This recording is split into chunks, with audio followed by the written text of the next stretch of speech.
Child word. इस video में हम लोग देखने वाले हैं क्लास 12 का जो आपका समाजशास्त्र का चैप्टर 6 है, मतलब कि जो पार्ट 1 है आपका, उसके सभी चैप्टर हम लोग कंप्लीट कर चुके हैं। ये आपका लास्ट चैप्टर है जो कि है परियोजना कार्य के लिए सुझाव। ये चैप्टर आपका लास्ट है, इसलिए इस वीडियो को एंड तक देखिएगा ताकि आपको पूरा अच्छे समझ में आ जाए और आपका जो एग्जाम है बहुत ही अच्छे से हो। तो चलिए स्टार्ट करते हैं। तो इस वीडियो में हम लोग इसके जितने भी आपके आती लघु उत्तरीय प्रश्न उत्तर है वो देखने वाले हैं।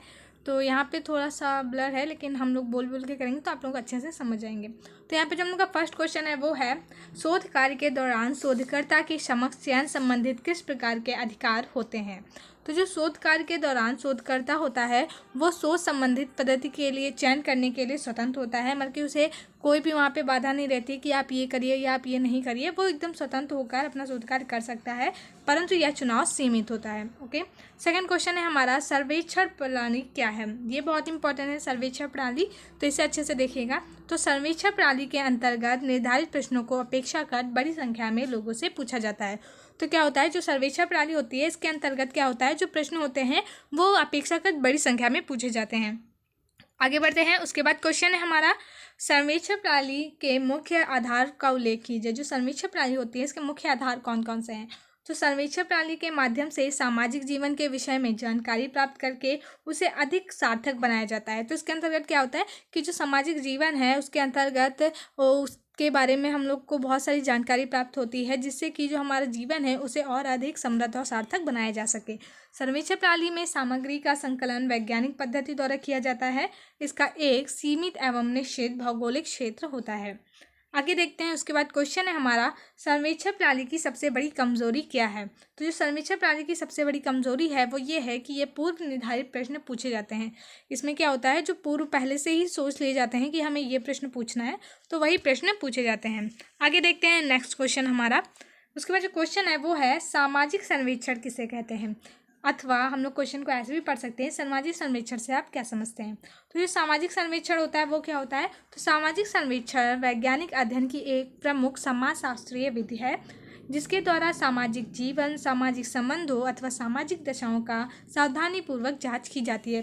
तो सामाजिक सर्वेक्षण क्या होता है, ये एक वैज्ञानिक अध्ययन के रूप में ही जाना जाता है। इसके अंदर क्या होता है, इसके अंदर समाजशास्त्रीय विधि के द्वारा सामाजिक जीवन, सामाजिक संबंध और सामाजिक दशाएं, वातावरण, इन सभी का बहुत ही अच्छे से ध्यानपूर्वक अध्ययन किया जाता है या फिर उसकी जांच की जाती है। इस जांच का मुख्य उद्देश्य सामाजिक जीवन के विषय में जानकारी प्राप्त करके उसे अधिक सार्थक बनाना है। ये सब क्यों किया जाता है, ताकि हम लोग समाज को बहुत ही अच्छे ढंग से समझ पाएँ कि उसके अंतर्गत क्या चल रहा है, उसमें क्या सुधार करने की ज़रूरत है और क्या है, और ताकि हम अपने समाज को और अच्छा बना सकें, समृद्ध कर सकें, विकासशील कर सकें। आगे देखते हैं। नेक्स्ट क्वेश्चन है हमारा, साक्षात्कार पद्धति क्या है।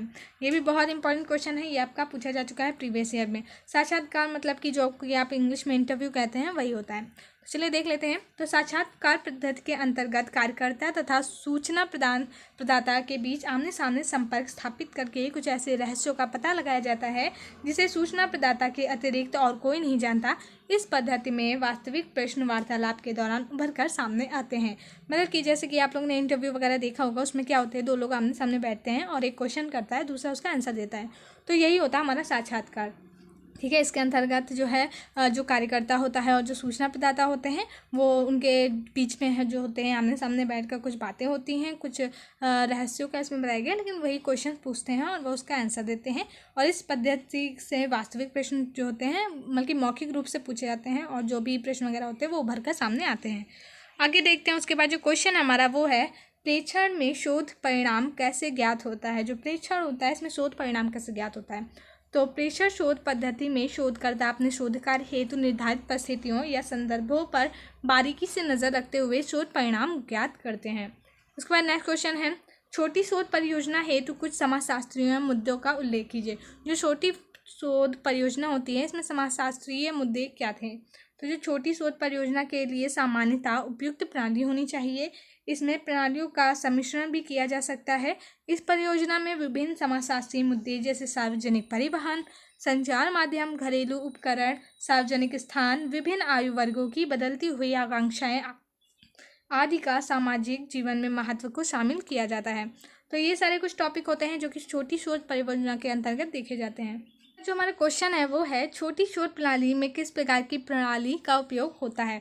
तो जो छोटी शोध प्रणाली में सामान्यतः सम्मिश्रण प्रणाली का उपयोग माना जाता है। इसी प्रणाली के आधार पर छोटी शोध प्रक्रिया की जाती है। तो मतलब इसमें क्या होता है, सम्मिश्रण मतलब कि अनेक प्रणालियों का मिश्रण होता है, उससे ही जो होता है शोध का कार्य जो होता है जारी किया जाता है। उसके बाद नेक्स्ट क्वेश्चन है हमारा, सार्वजनिक परिवहन शोध के संदर्भ में क्या अध्ययन किया जाता है। तो जो सार्वजनिक परिवहन शोध के संदर्भ में परिवहन साधनों के में होने वाले परिवर्तन एवं प्रतिस्पर्धात्मक स्वरूप का अध्ययन किया जाता है। तो सार्वजनिक परिवहन शोध में क्या किया जाएगा, परिवहन के साधनों का अध्ययन किया जाएगा कि उसके अंतर्गत क्या परिवर्तन आ रहे हैं, कौन से स्पर्धा प्रतिस्पर्धा ये सब रूप देखने को मिलते हैं, यही सारा कुछ। आगे देखते हैं। उसके बाद क्वेश्चन है हमारा, सार्वजनिक स्थानों पर शोध संबंधित कार्य कैसे किए जाते हैं। तो जो सार्वजनिक स्थान होते हैं वहाँ पर शोध संबंधी कार्यों की प्रक्रिया पूछ कर या जानकारी प्राप्त की जाती है। मतलब कि जो सार्वजनिक स्थान होते हैं वहाँ पर एक दूसरे से पूछे जाते हैं, और वही जैसे कि मान लीजिए मीडिया वाले जैसे होते हैं वो पूछ के सारा कुछ जानकारी प्राप्त करते हैं, तो वैसे ही सामाजिक परिवेश में इसका विशेष महत्व होता है। उसके बाद हमारा लास्ट क्वेश्चन है वो है, विभिन्न आयु वर्गों के संबंध में शोध कार्य कैसे किया जाता है। तो विभिन्न आयु वर्गों के संबंध में शोध कार्य करने हेतु विद्यालयों के बच्चे, स्त्री पुरुष, विभिन्न पैतृक पृष्ठभूमि आदि लोगों से को चुना जाता है। मतलब कि सभी आयु वर्गों को चुना जाता है, चाहे वो बच्चे हों, स्त्री पुरुष हों, युवा हों या फिर बुजुर्ग हों।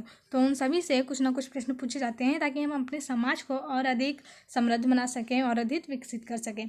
तो ये था हमारा जो मोस्ट इंपॉर्टेंट क्वेश्चन थे आर्य लघु उत्तरी के इस चैप्टर के। ये बहुत ही इंपॉर्टेंट क्वेश्चन है। तो वीडियो अच्छी लगी तो प्लीज़ से लाइक करिएगा। इसके बाद हम लोग इसके जो भी है लॉन्ग टाइप क्वेश्चन वगैरह देखेंगे। तो चलिए मिलते हैं नेक्स्ट वीडियो में। Thank you.